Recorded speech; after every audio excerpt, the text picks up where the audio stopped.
mínísítà ọ̀rọ̀ òfurufú lórílẹ̀‐èdè yìí tẹ́lẹ̀ tí ó tún jẹ́ ọmọ bíbí ìlú Ilé-Ifẹ̀ ní ìpínlẹ̀ Ọ̀ṣun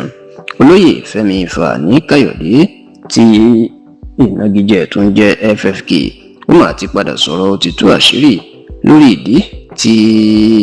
kò fi lọ ṣe aṣojú lórílẹ̀‐èdè Germany gẹ́gẹ́ bí ààrẹ Bọ́lá Ahmed Tinubu ṣe yàn bẹ́ẹ̀ mọ́ tó sì jẹ́ pé ó ti yí birikoto yí birikoto padà ó ti lọ di aṣojú orílẹ̀-èdè Nàìjíríà sí orílẹ̀-èdè South Africa ṣùgbọ́n tí ó jẹ́ pé ọ̀tọ̀ ẹni ìròyìn tó jáde nípa ohun tó fà á tí Fani-Káyọ̀dé tí ò fi lọ aṣojú orílẹ̀-èdè Nàìjíríà mọ́ lórílẹ̀-èdè Germany ẹ̀rọ tó wí pé ní nǹkan bí ọ̀sẹ̀ mélòó kan sẹ́yìn ni ààrẹ Bọ́lá Ahmed Tinubu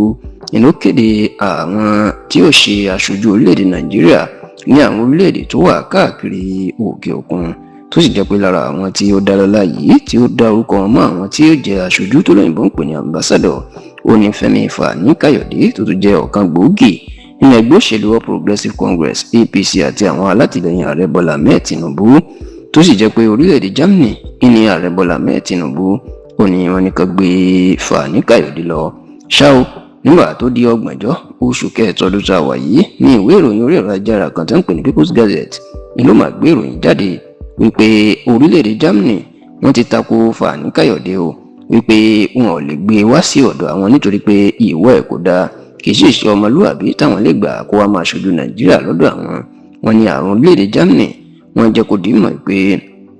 àwọn tí máa ń tẹ̀lé gbogbo ọ̀rọ̀ tí Fani-Káyọ̀dé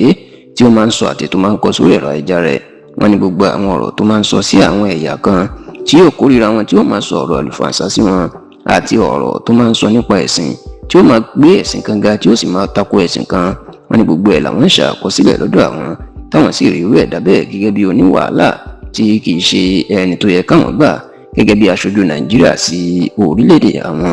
eléyìí la gbọ́ pé ó jẹ́ kí wọ́n ránṣẹ́ sí ìjọba Nàìjíríà ìpè mi bá mọ̀ pé àwọn fẹ́ ní aṣojú lórílẹ̀-èdè Germany kí wọ́n má ṣe mú Fẹ́mi Fani-Káyọ̀dé wá o ká sì wọ ẹlòmíì tí ó tún máa ní ìwọ ọmọlúwàbí kí wọ́n lọ wá wá ṣá o bí ìwé ìròyìn People's Gazette bó ṣe gbé ọ̀rọ̀ ìjáde rèé ṣùgbọ́n nígbà tó ń ṣàlàyé Fẹ́mi Fani-Káyọ̀dé lórí ẹ̀rọ ayélujára rẹ̀ lọ́jọ́ bọ̀ tí ṣe Thursday ọ̀sẹ̀ tá a wà nínú èyí ó ní òpòrò ayé àtọ̀nà ní ìwé ìròyìn People's Gazette tó sì ní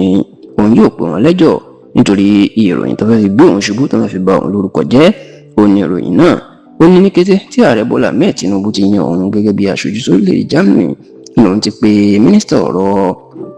ilẹ̀ òkèrè tó ti kọ̀wé fipò sílẹ̀ Yusuf Tugar pé kó bóun bẹ Tinubu kóun fẹ́ orílẹ̀-èdè Germany nítorí pé òun ò fẹ́ràn orílẹ̀-èdè náà àti pé òun ti gbé lókè òkun jù nínú gbogbo ọdún tó ń lò láyé òkè òkun ní Europe ló ń gbé jù òun ò sì fẹ́ orílẹ̀-èdè Germany tó sì ní fúnra òun lòún bẹ̀bẹ̀ pé kán gbé òun wá sí orílẹ̀-èdè South Africa tó sì ní òun ò mọbi tí ìwé ìròyìn People's Gazette tán ti rí ìròyìn ẹlẹ́jẹ̀ tán gbé kiri tó sì ní fúnra òun lòún bẹ̀bẹ̀ kán gbé òun lọ sí South Africa tí kì í ṣe pé orílẹ̀-èdè Germany ẹni wọ́n tako